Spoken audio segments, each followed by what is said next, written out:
watching KSAT 12, home of KSAT.com. KSAT 12 Nightbeat at 10 starts right now.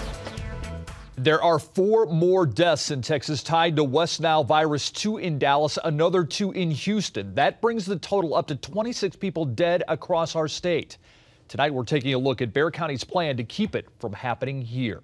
Good evening, I'm Steve Spriester. And I'm Isis Romero. Officials at Fort Sam Houston ramping up their efforts to control the mosquito population after 13 more sample pools tested positive for West Nile virus. The Night Team's Charles Gonzalez has details of their late night spraying effort, as well as the county's strategy to expand their summer plan that's already entering a 3rd wave of treatment.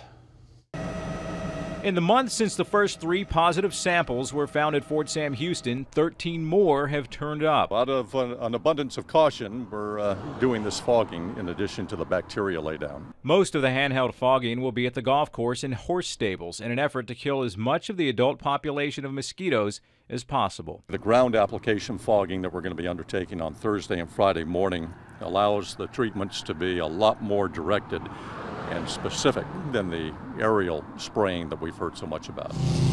It's a bug battle the county is used to. Workers are on their 3rd round of summer spraying, covering nearly 1,200 miles of roadways. Yes, the drought has sort of kept the standing water at bay, but the fact that we had a very warm winter sort of increased the population. Now, those foggers can spray a mist that covers a football field wide or as narrow as this road, depending on how far people live from these streets. And they only move at 10 miles an hour, going very slowly to make sure they cover all the ground. We've decided to go ahead and ramp up the activities. We're going to treat the county parks as well, treat them as needed. And while Metro Health says it's seen just 2 confirmed cases of the virus, the county has formed a task force to work on a response plan in case of an outbreak. We're going to begin to trap the mosquitoes and so that we can get them tested and work with the health department. Charles Gonzalez, KSAT 12 News. New on the Nightbeat, city code enforcement officers at the scene of a fire at a group home that claimed the lives of 4 men last week. A notice posted on the front door of the home in the 300 block of Norwood appears to be standard code enforcement protocol. It allows officers to go into the home and search for fire, health, and safety hazards. Those officers were also boarding up the windows of that home this afternoon. The fire sparked talk among state agencies who say things like these are happening at group homes across the state. Bills to help prevent it could be introduced in the next legislative session. At least one neighbor tells us he wants the place torn down and that the owner has been neglecting it for years. San Antonio police have captured a woman who allegedly robbed a Northeast Side CVS pharmacy earlier today. The robbery task force arrested 38-year-old Tama Adkins after they say she walked into the CVS located in the 3000 block of Nacogdoches around 1 o'clock and demanded money. Adkins was dressed in all black and wore a mask. Afterwards, they tell us she ran from the store and went into a drainage ditch where she apparently ditched her clothes, which were later discovered by canines. Investigators say a surveillance camera captured her walking out of the wooded drainage ditch in a very colorful dress, which is how they were able to track her down. Because that dress was so distinctive, they took it in for evidence. That explains why she was wearing the white jumpsuits. Because the clothing was so distinctive, her coming out of the drainage ditch, we want to collect that for evidence so that we can show the connection of her coming from the drainage ditch, because we lost sight of her in between the robbery and that exit. Adkins reportedly gave a full confession to officers while she was being questioned. She will now be booked for aggravated robbery. New developments tonight after the man involved in a major crash on the north side dies from his injuries. This wreck happened around 4 o'clock on the access road of Loop 410 near Vance Jackson. Police tell us the driver lost control and wound up in the island median. The car may have been airborne at one point. He was taken to the hospital where he later died. No name has been released on that driver. Police are still looking into the exact cause. A 15-year-old missing persons case back on the Sheriff's Department's radar screen tonight. They tell us a tip led investigators from Bexar and Medina County Sheriff's Department to search the ground near Natalia High School for the body of Patty Vaughn. That's the Bexar County woman who disappeared the day after Christmas in 1996. Investigators found Vaughn's blood in her home and minivan, but they never found her body. Detectives say today's tip didn't turn up anything. Vaughn's husband, who now lives in Idaho, has never been ruled out. as a suspect in her disappearance. A new ruling from a federal appeals court has many asking what's next for the state's Planned Parenthood offices. The court lifted a judge's temporary injunction calling for state funding to continue. That means Texas can cut off funding for Planned Parenthood pending an October trial over a new law after Planned Parenthood sued the state when their funding was cut, saying the law violates its free speech rights. Now, we asked Planned Parenthood their thoughts after today's ruling. They say they're, quote, reviewing the opinion and our legal options. When the state ended our family planning contracts last year, community support allowed us to continue providing essential health care to thousands of women who rely on us. We will continue to be here for our patients, end quote.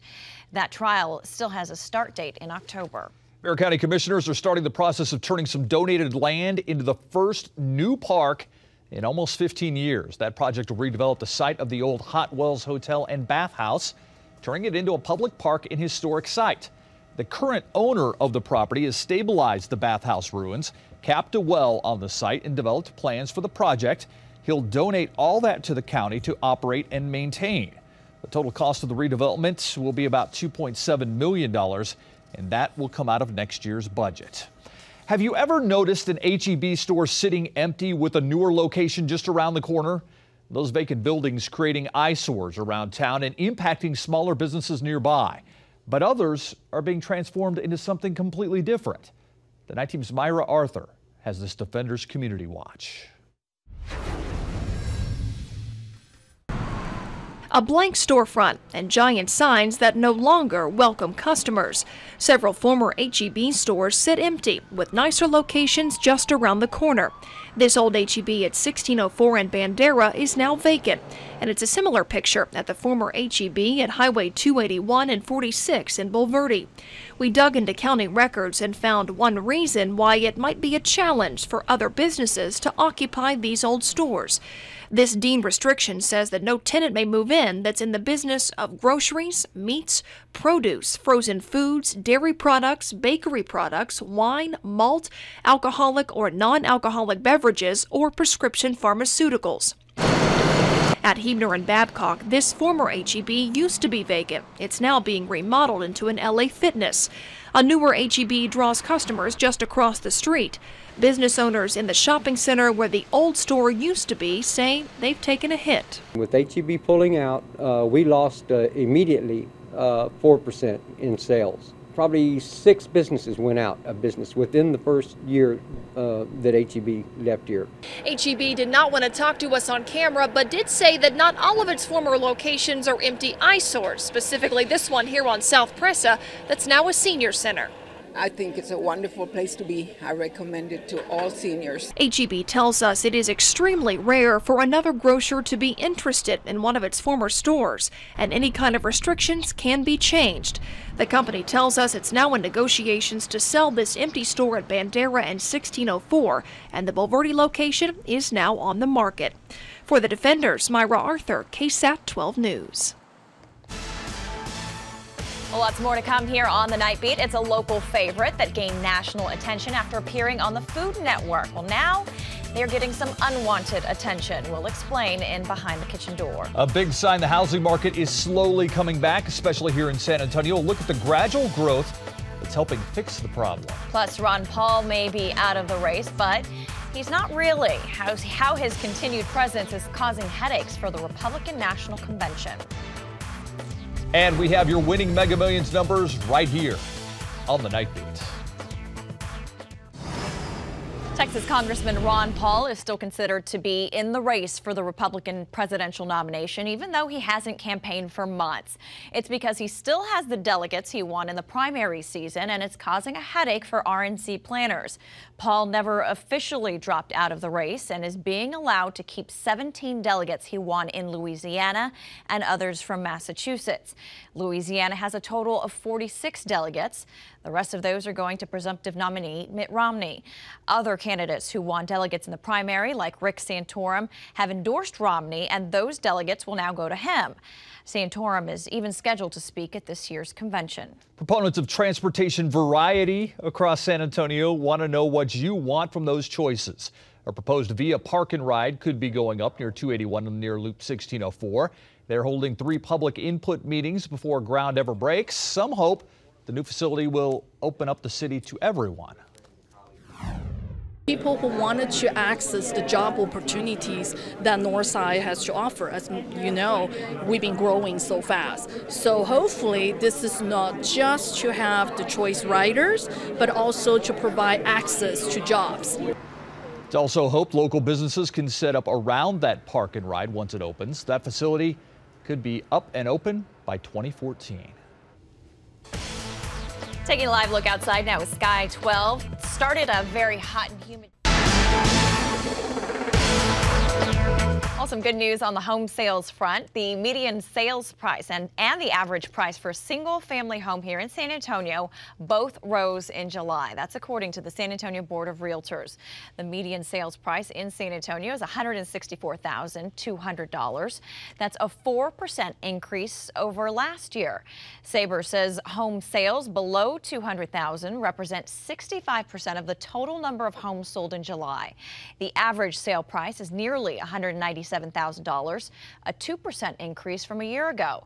The head of Sabre says these numbers continue to showcase price stability and affordability for home buyers. A San Antonio restaurant featured on a popular Food Network show getting poor reviews from Metro Health. For that and an I-10 eatery that almost failed, here's Mark Austin with Behind the Kitchen Door. Betto's on Broadway received national exposure when they were featured on season 12 of Diners, Drive-Ins, and Dives. Their latest health score is getting them some unwanted attention with 36 demerits. The health inspector found at least 10 pounds of produce, cheese, and dressings at unsafe temperatures. Prepared food in a container on the floor was then moved to a work table, which had to be sanitized. And there was evidence of flies throughout the establishment. The owner tells KSAT 12 that many of these items were silly, dumb mistakes and that a corrective action plan is now in place. He says he's working with Metro Health to keep scores like this from happening again. Mama Margie's on I-10 in Wurzbach is a busy place day and night. Open 24 hours, the restaurant almost failed their latest inspection with 30 demerits. The health department found food at unsafe temperatures. Limes were being cut on a moldy cutting board, and there was no hot water at several sinks. A manager we spoke to said the plumbing was fixed immediately and their problems have been cured. Asked if she wanted to say anything else, she said no. With Behind the Kitchen Door, Mark Austin, KSAT 12 News. Taking a live look outside now with City Cam. At this time last week, what were we, in the 90s at this time? Oh, yeah. Yeah, 80 degrees. Feels really nice out there. Probably close to what today's high was, what we were this time last week. Yeah, John. Yeah, that's about right. We hit 94 degrees.